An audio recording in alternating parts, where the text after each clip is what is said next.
Masjid Agung Baitul Qodin, satu-satunya masjid besar di Loloan, selalu dipenuhi dengan warga kampung dan warga luar untuk berjamaah sholat taraweh. Usai taraweh, biasanya anak muda Loloan menggelar sholawatan dan kesenian hadra sebagai cara memuji Sang Pencipta sambil menunggu sahur.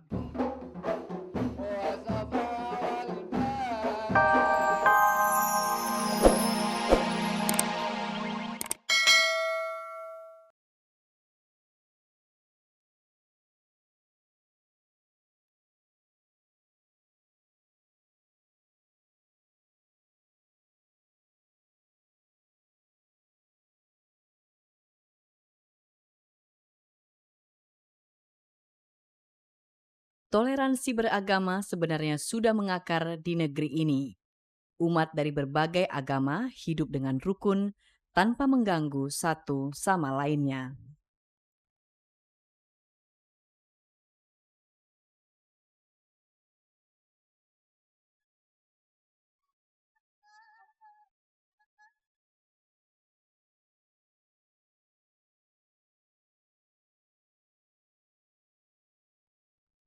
Salah satu contoh kerukunan umat beragama ada di Desa Loloan, Kabupaten Jembrana, Provinsi Bali.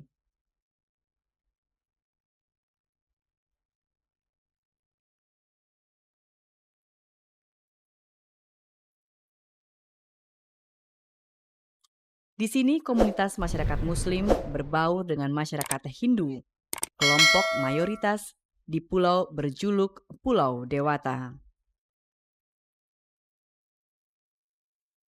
Kampung Loloan terletak 300 km ke arah barat dari kota Denpasar.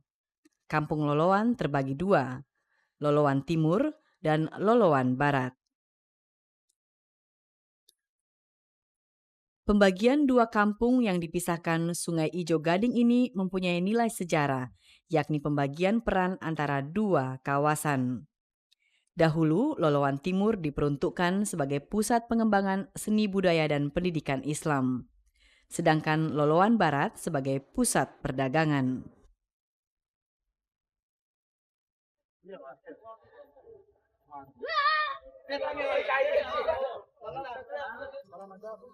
Berdasarkan data Dinas Kependudukan Kabupaten Jembrana, jumlah penduduk di Kampung Loloan mencapai 15.000 orang. Dari jumlah itu, 95% atau 7.000 kepala keluarga memeluk agama Islam. Sebagian besar penduduk Loloan bekerja sebagai nelayan.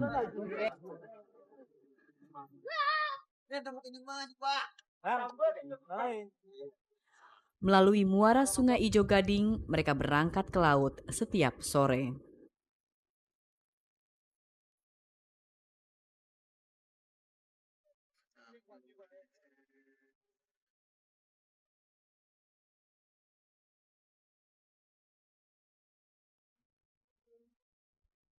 Saat menjelang azan maghrib di bulan Ramadan, nelayan beragama Hindu membantu menyiapkan buka puasa.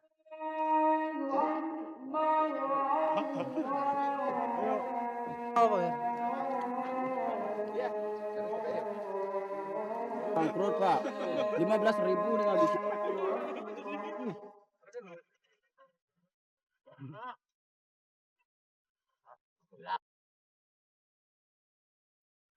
Warga masyarakat Loloan adalah komunitas Muslim yang taat.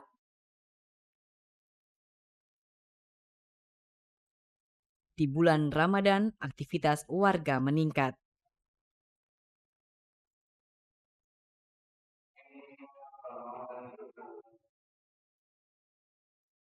Masjid Agung Baitul Qodin, satu-satunya masjid besar di Loloan, selalu dipenuhi dengan warga kampung dan warga luar untuk berjamaah sholat taraweh.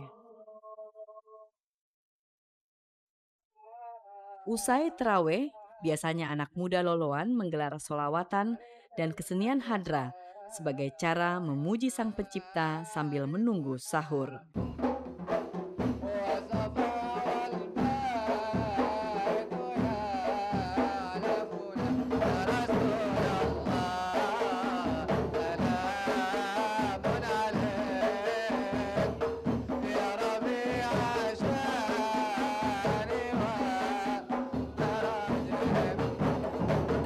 Biasanya alhamdulillah remaja sekabupaten Jemberana, insyaallah ada 700-an yang hadir.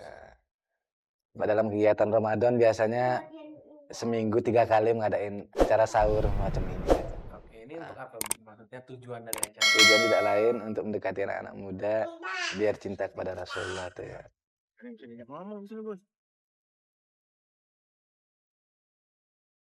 Masyarakat Loloan menjunjung tinggi toleransi beragama. Sikap ini tercermin dalam kegiatan mereka saat melaut. Dalam adat nelayan Loloan tidak dibedakan antara nelayan Hindu maupun Islam. Perbedaan hanya pada desain kapal.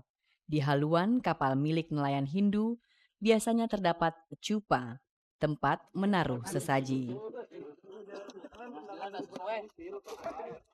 Nelayan Hindu maupun Islam saling bekerja sama menangkap ikan lemuru di perairan Selat Bali.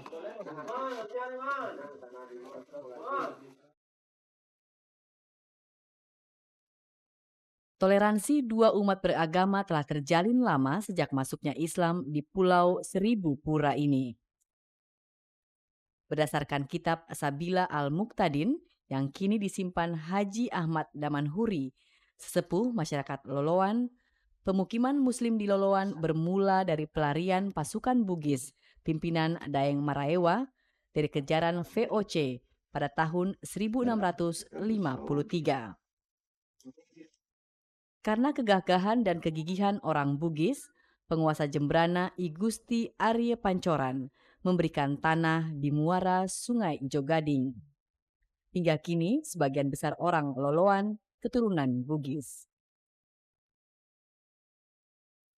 Di tahun 1669 datang 4 ulama besar, yakni Daan Sirajuddin dari Malaysia, Syekh Bauzir dari Arab, dan 2 ulama Bugis, Muhammad Nasir dan Syihabuddin, untuk menyebarkan agama Islam.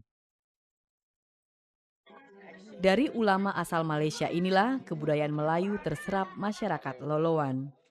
Salah satu contoh adalah bahasa Melayu campuran yang digunakan sebagai bahasa pengantar masyarakat Loloan.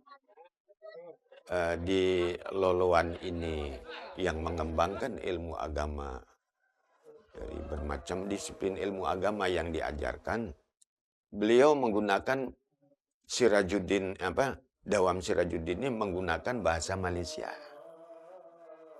Lama-lama di acara-acara resmi gitu berbahasa Malaysia, di rumah tangga masih bahasa Bugis. Lalu kemudian lama-kelamaan bahasa Bugis jadi habis. Gelombang kedua sekitar tahun 1799, Syarif Abdullah dari Kesultanan Pontianak yang tidak setuju berdamai dengan Belanda datang ke Loloan. Syariflah yang memberi nama perkampungan ini Loloan. Diambil dari bahasa Melayu Liloan yang artinya muara sungai yang berkelok-kelok. Nama Syarif Abdullah juga diabadikan sebagai nama jembatan yang melintasi sungai tersebut.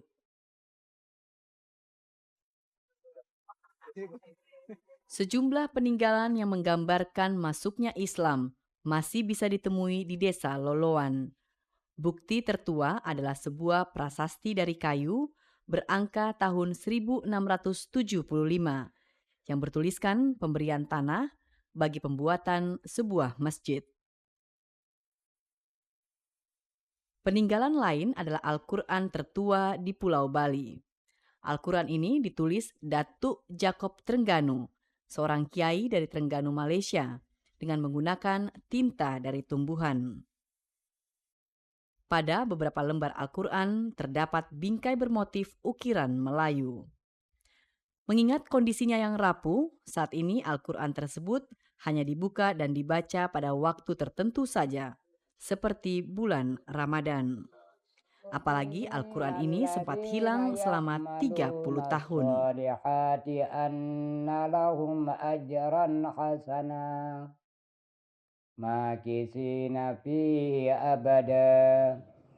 وينذر الذين قالوا اتخذ الله ولدا